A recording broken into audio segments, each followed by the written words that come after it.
Hello, my name is Makeda Mahadeo and welcome to Captains of Industry. Today's Captain of Industry might be more suitable to be referred to as Captain Across Industries. This entrepreneur is the founder of MFK Group, which has businesses across real estate, agriculture, gaming, education, and more. As founder and equity partner in several African businesses across the continent, this entrepreneur seems to be able to do it all. So on today's episode, I want to try and figure out just exactly how. Thank you so much for joining us on the show today. Faustin Mbundu is with us, and we want to be talking about today just your journey and how you got to where you are today. So I think maybe the best place to start off is at the beginning.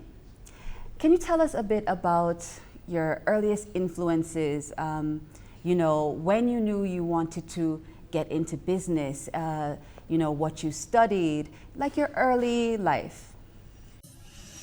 Sure, actually, when you're making the introduction and talked about being a captain of many industries, I started asking myself, how did I get here? And to be fair is to say that most of the things that I've ended up doing is really an expansion of the areas of business that my father, that I started working with long ago, even during my school days, that he used to do. He used to export coffee, used to do minerals, used to do transport and real estate. And I've gone on to learn from that and to grow the businesses, even to become bigger, and branched off to do my own things, although I still have some small participation and equity stake in the major former family business.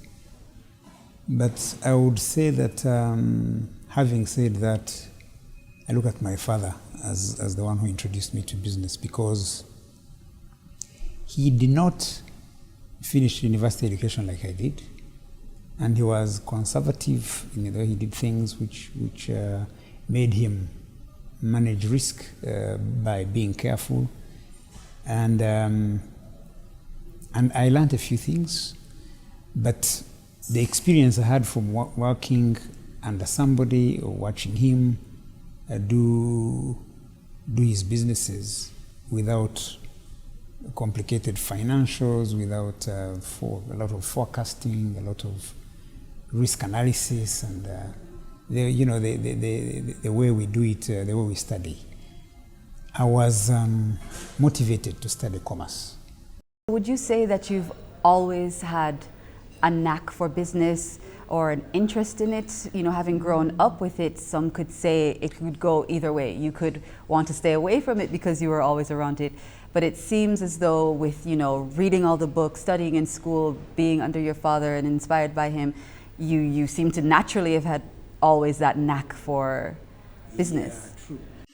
I could not run away from it. Business was all around me, because when you see trucks parked there, offloading, unloading, and you see minerals being tested, as well as coffee plantations, tea plantations. Grew up at a tea estate, surrounded by cattle at the livestock farm. On the other side, surrounded by a tea farm, and a distance away, coffee farm.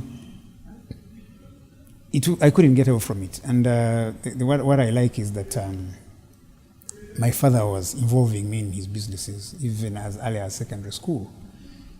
And I think maybe the other thing to remember when you ask me that question is that when I was in senior secondary 3, my father was forced into exile. And he had properties in Kampala, in Uganda. And he could not collect rent, he could not be available to transact from the banks. And at that early age, he made me a signatory in his bank accounts and a shareholder.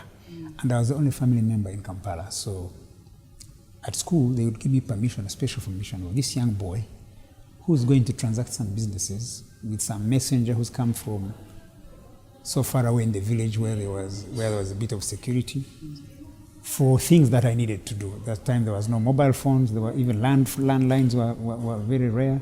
So it was by a handwritten note or letter of instructions of what to do. So I think that gave me exposure and the kind of maturity at an early age to be transacting at that level and knowing the instructions you're given what to do. And I think it was tricky, tough circumstances of uncertainty about his life and our future, but I think it also shaped me and made me stronger and gave me exposure to certain business decisions that I don't regret. Right. You know, you mentioned one of your first, I guess, introduction to having responsibility, we could say, is being a signatory on those accounts. You mentioned there not being much technology back then, etc. How do you think that you kept up with the times? Because, you know, especially here on the continent, we jumped over so many different technological waves that the rest of the world passed through. How do you think you managed to keep up with the times? The thing to appreciate is that having come into those family businesses as a young man, I also brought my own understanding of modern day of doing things.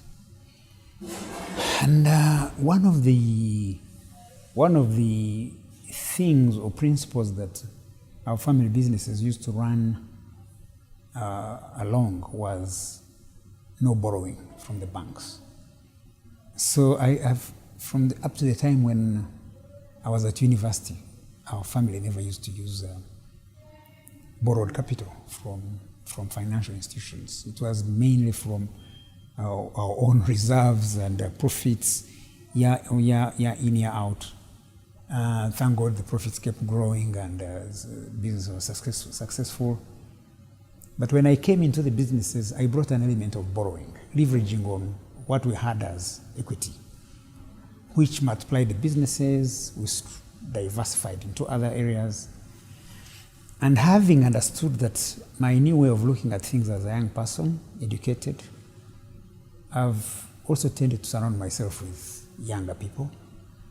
In terms of management, today you want to have people who know how to use the IT tools. You want to have people who have a modern way of financial risk management. And I'm lucky that my son is happy to join me and work with me in my businesses. And I'm also giving him room to bring his ideas, just the way I look at myself 30 years ago, the new ideas I brought into the businesses and how they helped. So it's time when you say, maybe I have this idea, but let me give the young people a chance to explore and bring their new ideas. What are some major milestones in your professional life that you think brought you to where you are today? I think the moving from Uganda to Rwanda was one experience that I will always treasure, that I'll be thankful to God for, because we came into a country that was hungry for development, that was that had at the same time gone through a lot of turbulence. And when we came in, there was, on the other hand, opportunities to make things happen, leave alone progressing in business, but also feeling that you are rebuilding your country. And I think that was major. And the second thing that happened as a milestone is reaching out with new communication, with opening up of the global market. When we used to transact with only the East African region, or you could add the Democratic Republic of Congo, but when we now started interacting with the European market, I think that was something that made us discover kind of supernormal profits, and that helped us a lot. And then also China recently, where we could get equipment that can do the job at a better price. And I think that those three, plus a few other events, I think those have helped to bring me where I am. You know, you have the experience, you know, and luckily you've been able to be a part of successful businesses. But what challenges do you face in the current competitive environment? I think it is important to know that for many years we were not able to export to Europe. We were not able to sustain the exports. We were not able to be able to count on agriculture exports that are non-traditional to contribute to our forex earnings. But the challenge there is that when you have a new origin of produce that's going to European markets, you have to be very consistent. And then at the same time, you cannot be consistent without the necessary infrastructure. So when you're trying to do your best to keep your market happy, to keep your buyers happy, your supplies flowing, there are challenges with the value chain along the way. So it's a big challenge that to a certain point even financial institutions are not willing to take it on because all experiences they had become failures. So the challenge is that for us to be successful in horticulture business, we had to use a lot of our own resources, which is costly, but we had to do it so that we actually have something that reaches a point where it is making a lot of sense for financial institutions to be able to fund. But not many people can afford to do that. But what we are happy about, at least from my own perspective, is that we've traveled along that journey, on that path that is difficult, and at least now the financial institutions can have faith in this thing working. So, but the challenges are along those lines of what comes first. You cannot have all infrastructure to make sure that the chain is up and running without being demand for it. At the same time, when the demand comes, the infrastructure doesn't grow at the same time. And then we have other markets that are competing with us. So we are happy that we are able to export our things directly from Rwanda. So the challenges are along the infrastructure to go with certain developments, the financial sourcing of finance solutions, financing solutions. Well, we are going to take a very short break. You know, we've learned about the early life, we've learned about some challenges, and just after this, we are going to learn about how he manages to divide his time among so many different projects. So don't go anywhere. You're watching Captains of Industry. We'll be right back.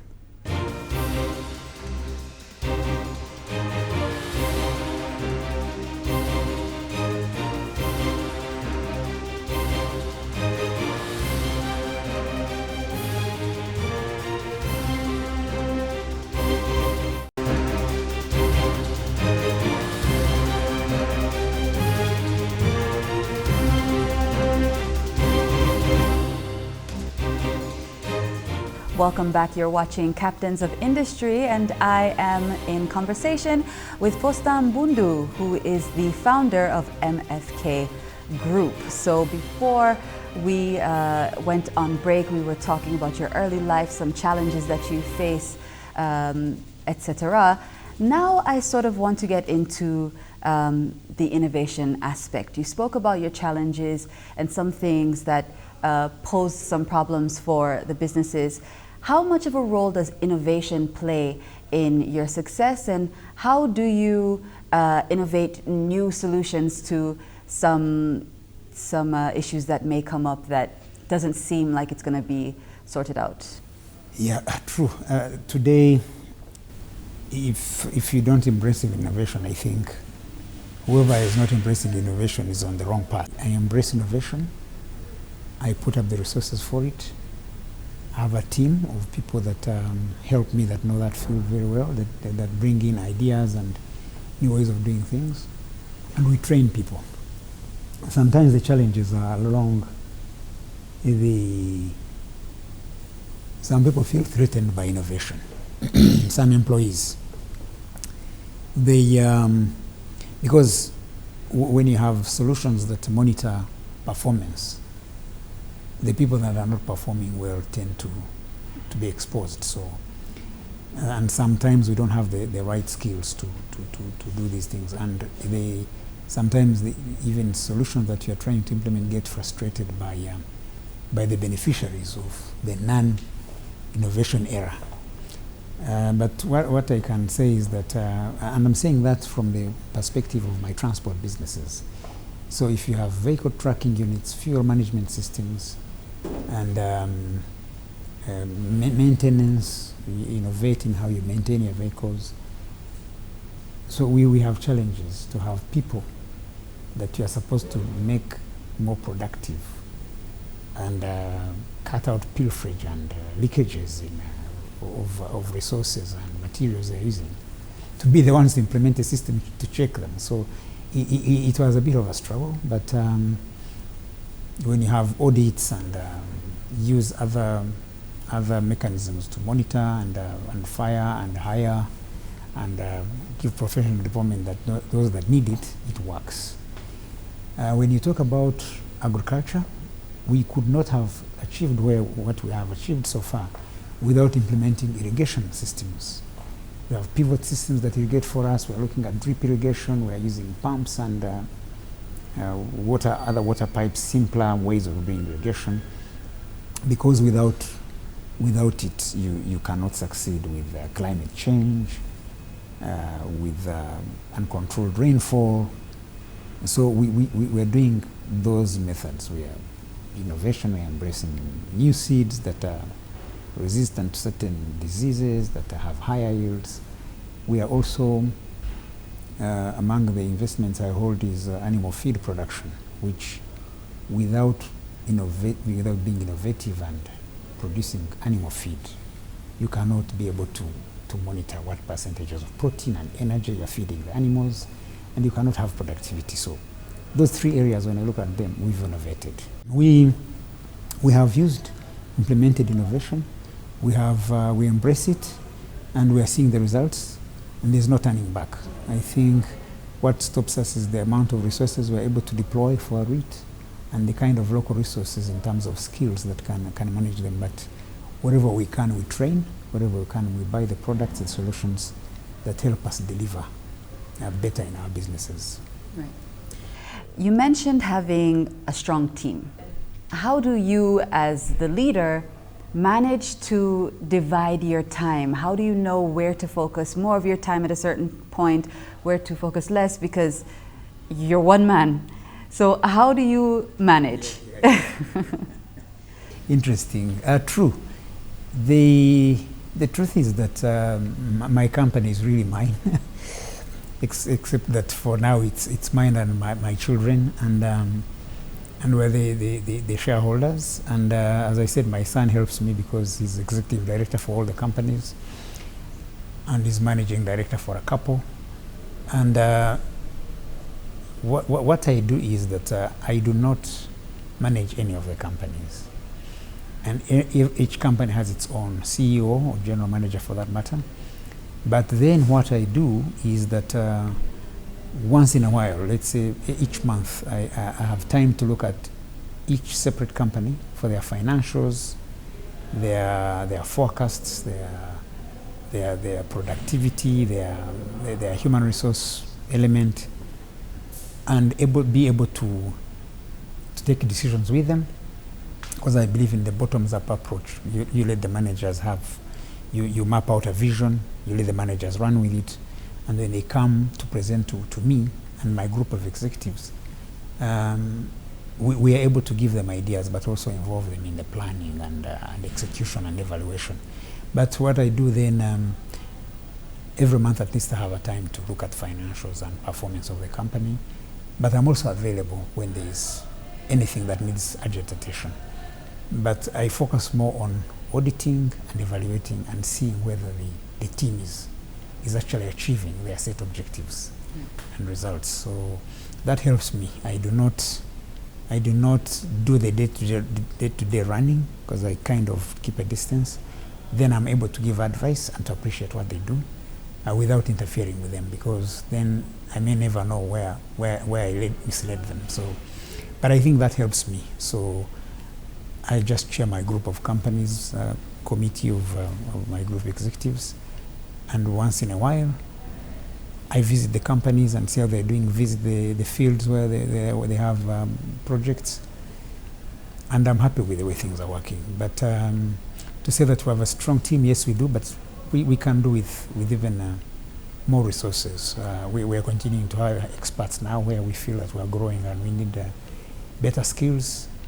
And our immigration department with the visa policies, with work permits, when they see there's a case to give for hiring people, we find it easy. We always get cooperation from them. MFK Group, how does the company sort of fit in to the African economy? And what's the relevance of the company on the economy at large? So, when you talk about how relevant we are in the economy, I look at the continental free trade area coming in, and I look at myself and my businesses and my group as one of the companies that should play a role flying the flag of Rwanda in trying to position ourselves to claim that part of that market by telling you that if we can be able to promote and partner with a company all the way in the US, a more sophisticated market. But of course, in terms of transport logistics to North America, it may be easier than reaching all the markets in Africa. But that's a challenge we're going to have to deal with if we really want all of us to benefit from the continental free trade area. And by saying that, I'm looking at the products that we are selling abroad in Europe and in the US. They're the same products as long as the environment is clear and one can access these markets. And the logistics are in place and the free visa policies coming in. I do not see why we don't spread these products to our African brothers and sisters. But the other thing of relevance that I can tell you about, I see it in the agriculture field. If we continue to grow agriculture the way we are doing here, and continue to process and continue to hire many people, women, mainly women in the fields, and some men, we are contributing in reducing poverty and creating employment. And we are also helping to feed ourselves. And we're helping to keep the money within. It's a shame when you hear us importing food all the way from countries that are not as productive as we are, as we have very good soils and very rich resources that we can build on. So when I look at that, I think there's so much untapped potential that if this market becomes one, people will be able to learn from us. What are we doing? What have we done to come from having no exports of horticulture to having so much in just a couple of years? So I think I look at our group as being one of the companies that should be, and I'm proudly waiting for that moment, should play a role to position Rwanda in Africa and to contribute to this general sharing of ideas, copy things from each other, and fight poverty and eradicate poverty, fight disease, and create employment. Right. So we're just about to wrap up. Our time is pretty much over, but just before we go, what would you have to say to someone who is watching this program now and who's saying, I'd like to be where he is? I think it's important to just be happy with what you're doing. It does not make sense to have to lead a life I'm leading when every morning I wake up and I feel like the day ahead of me is stressful. Once I feel that the day ahead of me is stressful, then whatever is adding stress, I keep away. And because I believe that we have to, whatever we do, we have to like what we do. It's not a matter of how much profit you're turning. It's what makes you happy. It's what I feel when I see 500 women on a farm picking fine beans, and you know that you ask how much money are they going to go home with that day. Multiplied by 20-something days they are working, and you feel that I feel good because this woman will be able to put food on her table, to pay for health insurance, and lead a happy life. But also, there are different ways of doing things. If you really are good at what you're doing, you can earn from it and be part of it, be identified with it, which gives satisfaction. And if you're really good and you look out for good partners or employers, you could also gain something. You can get sweat capital by helping somebody build their own equity further, but also build your profile. Because even if I have a business, whether it's a coffee business, horticulture business for vegetables, every one of those businesses has a manager. I do not expect to stay with each manager for 20, 30 years. I expect them to work with me, grow, and become themselves, or become bigger with me. So I think when you work and you can build your profile, you may be able to raise capital without having a lot of security, having a startup. So I think it's important to have discipline, do your part, and people will be looking at you, the partners, and people like to associate with success. So many people can make it. Not many people can make it, but if you can make it, it depends on your passion and motivation. Right. Perfect note to end on. Thank you so much for joining us on the show today. We were joined by Faustin Mbundu, the founder of MFK Group. He gave us some pearls of wisdom today, and I just want to say thank you again. You have been watching Captains of Industry. We'll see you next time.